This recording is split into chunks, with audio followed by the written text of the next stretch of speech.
So now moving on, especially everything that we're talking about has big implications with the salary cap. The salary cap has increased and has been not just increased, that was expected, but it was a larger increase than what was initially anticipated. So it was announced that the 2024 salary cap will be $255.4 million. Initial projections in December put the 2024 salary cap in the 240 to 245 ranges. The league's press release said the unprecedented $30 million increase per club in this year's salary cap is the result of the full repayment of all amounts advanced by the clubs and deferred by the players during the COVID pandemic, as well as extraordinary increase in media revenue for the 2024 season. The $30.6 million jump is 13.61% more than the 2023's $224.8 million. The increase is a little bit less than the 2022 when the salary cap rose by 14.8% after the drop in 2021, again, because of the pandemic. So huge implications, obviously, with the salary cap. So we have increased competition and free agency. We have the higher franchise tags. This is huge for teams like the Bills and the Dolphins, which we covered last week for free agency. The Saints, it's huge implication for people who are really negative in that salary cap. It gets them a little bit closer to break even and actually be salary cap compliant. Huge for those teams. Again, and it's still big for the teams that have a ton of salary cap and now they have even more. I think this really puts a big precedent on not really like the lower level players, the guys who are going to get the league minimum anyways. This really says a lot for guys like Jalen Johnson, right? L'Jarius Sneed, Chris Jones, Justin Jefferson, who's going to get a contract extension, right? I mean, it has big implications for guys like those.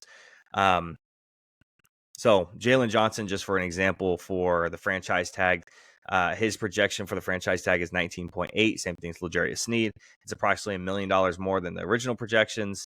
And then if we look at the second franchise tag for those teams, we're looking at closer to $23.7 million for a second franchise tag if they were going to do something like that.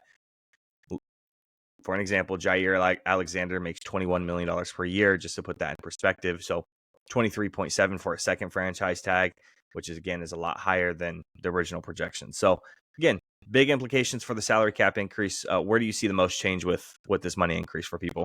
I just think that you're going to have a couple cap savvy teams this year that are going to just really kind of take advantage of this big jump, like maybe just guarantee a lot of money up front or restructure a lot of, like, the whole thing is backload it, like push it to the end, push it to the end, push it to the end. But with the big jump here, you could really restructure a lot of contracts to pay out this year, you know, especially if you're a team like the Bears, who are not there yet, but are kind of on their way.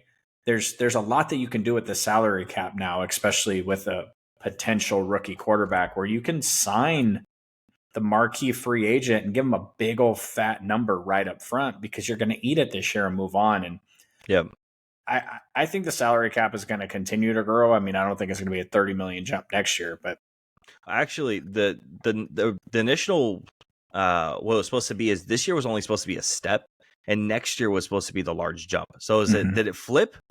Or are we still looking at that? Are we still looking at this year a step and next year being a huge jump? Are we looking at like a $45 million increase, like something crazy next year? Like next year, 2025 was supposed to be like this massive jump from COVID. That was what it was supposed to be. Again, was it just sooner because of the media, like the revenue sharing, or was it actually just, is this still going to happen?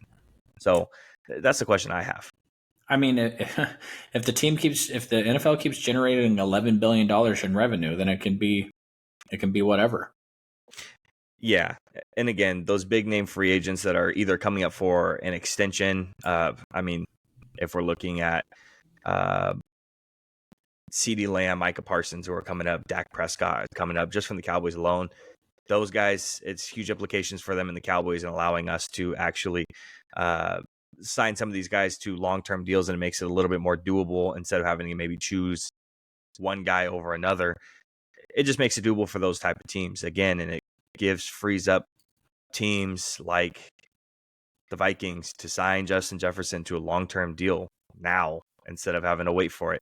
So I think that's something, again, huge implications for the top end guys, lower end guys. I don't think that they're going to see too much of a difference here. Yeah, I mean, I think you might see a couple contracts soon.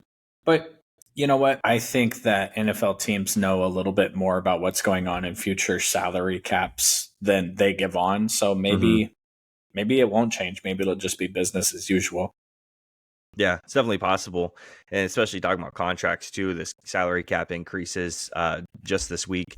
And then it's reported right now that Chris Jones is supposed to be getting an extension in the realm of 3 years, 85.4, 84.5. One of those numbers are flipped million in total. So that's what he's kind of projected right now. He's expected to sign that extension here in the next week and a half or so. So again, what that means for L'Jarius Sneed and the franchise tag for him, who knows? Again, could be potentially tagged and traded, getting a deal done with another team. But yeah, salary cap increase. Chris Jones is affected.